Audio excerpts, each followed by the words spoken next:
රැකිය අවස්ථාව තෝරගන්න තරුණ ප්‍රමාණය වැඩි වෙන්න පුළුවන්. එතකොට මම දැක්ක ඊපෙරේද උමාගේ සෝපිතාම්දුවට අදහස් දක්වනවා විකෘති ජන සමාජයක් නිර්මාණය වෙන්න පදනම් වෙන්න පුළුවන් කියලා.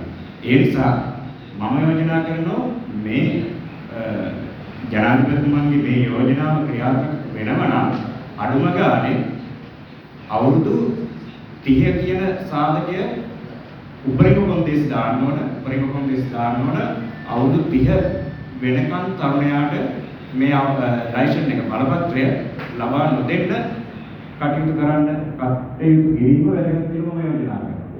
ඒ වගේම තමයි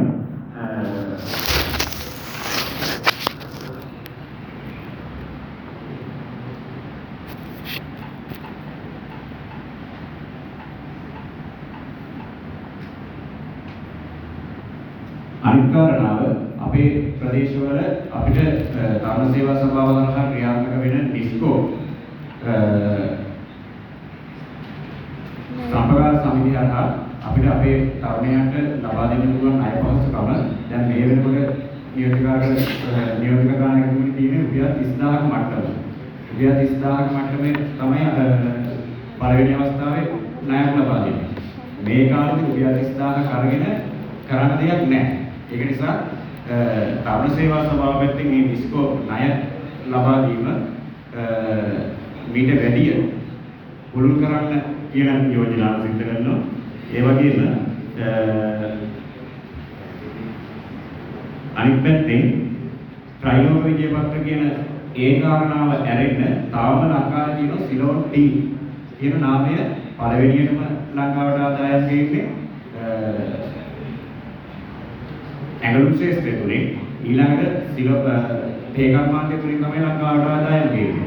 එතකොට සහ පුරුදු ගම්බිරිස් කියන වගා පර්යන්තය තුල වගා කරලා අපේ රටට ඩොලර් ගේන්න අවස්ථාවක් තියෙනවා. හැබැයි මේ ශේෂ්ත්‍රයන් පිළිබඳව ගොඩක් වෙලාවට අවධානය යොමු වෙලා නැහැ අපේ තරුණයන් තුල. ඔවුන්ට ඒ අවස්ථාව ලබා දෙන්න කියලා යෝජනා කරනවා. තේකම්මාන්තය තුල මේ වෙලාවට තියෙන ප්‍රධානම ගැටලුවක් තමයි අපි තේ වගා කරන ජනතාව නියෝජනයකට තරුණයන් විදිහට අපිට තේ පැනවලට අවශ්‍ය පොහොර සපය ගන්න බැරි වෙලා තියෙනවා. සමහර වෙලාවට තේ වගාවට කියන ආදායමත් එක්ක තේ වගාව නඩත්තු කරන්න යන වියදමත් එක්ක පැන උඩින් සමහර වෙලාවට තව දළු කිලෝ 100ක් නෙලා ගන්න තියෙන අවස්ථාව සමහර වෙලාවට නැති වෙලා කියනවා.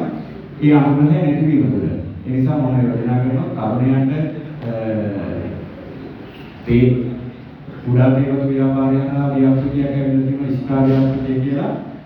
ඒක අවුරුදු 40-45 වගේ ඉන්න රුජනතාවට ව්‍යාපෘතිය අත්කලයක වගේ සීමාව භූ ප්‍රදේශයක් තුළ එයාට තේ වගා කරන්න පැන ලබා දෙනවා. හැබැයි තරුණයන්ට ඒ වගේ අවස්ථාවක් ලැබිලා නැහැ.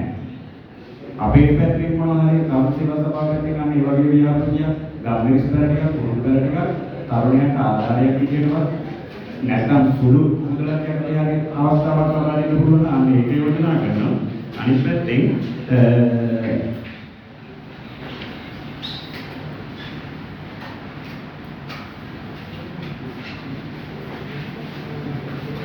අයවැය පසුබිමරම් කමිටුවක් ජාතික පාර්ලිමේන්තුවේ ඉදිරිපත් කරන මේ අයවැය තුල කරන යෝජනා ක්‍රියාත්මක වෙනවද කියලා තවර පාර්ලිමේන්තුවේ අයවැය පසුබිමරම් කමිටුවක් ඇති කරලා මේ යෝජනා ක්‍රියාත්මක වෙන්නේ නැත්නම් ඒ පිළිබඳව අදහස් ඉදිරිපත් කරන්න ඒ පිළිබඳව බලපෑම් කරන්න පසුබිමරම් කමිටුවක් ඉදිරිපත් කිරීම ඇති කිරීම සුදුසුයි කියලා යෝජනා කරනවා.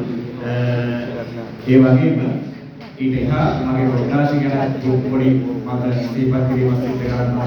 මම නෙළුව ප්‍රාදේශීය ප්‍රකාශකයන් දුෂ්කර ප්‍රාදේශීය ප්‍රකාශකයන් අපි හැම අවුරුද්දකම ප්‍රාදේශීය ක්‍රීඩා විභාගවලට අද උදේ 8ට ආරම්භ ක්‍රීඩා පිටියට එතන ඉඳලා සමහර වෙලාවට අද රෑ 11 විතර වෙනකම් ක්‍රීඩා පිටිය සුද්ධාට කරලා ඊට පස්සේ ක්‍රීඩා ඉඳලා පවස්සලා සියලු දේවල් රැස් කරලා යනකොට ඊළඟ දවසේ අපි මේක දවස් දෙකමාරක් විතර ක්‍රීඩාවෙන් ඉඳලා තමයි නිකන් කරන්නේ. ඒ කියන්නේ අපේ පැටියෙන් එකක්වත් දැක්කේ නැහැ. ක්‍රීඩාවෙන් ගොඩක්ම ප්‍රාථමික මට්ටමේ තියෙන්නේ. අපි මේ පිළිබඳව තව ඉදිරිපත් කරන ගරු ඒ වෙලාවේ ඉන්න ක්‍රීඩා මාධ්‍යමාර්ග රාජපක්ෂ මහත්මයාට ඊට පස්සේ එතුමන් ඉදිරිපත් කරන මේ යෝජනාව රාජ්‍ය විලාසක රාජ්‍ය මන්ත්‍රාලය සහ සම්බන්ධ සභාපතිතුමාට හැබැයි ප්‍රාථමික කිසිම යහපත් ප්‍රතිචාරයක් අපේ පැත්තෙන් ලැබිලා නැහැ. ඒ නිසා මම යෝජනා කරනවා දෙමළ සාමාන්‍ය පාර්ලිමේන්තු මන්ත්‍රීතුමාණන්ගේ මණ්ඩලයේ ඒ අවස්ථාව ලැබෙන්නේ නැහැ කියලා. එතුමන් වගේම අපිට ඒ අවස්ථාව ලැබෙලා නැහැ.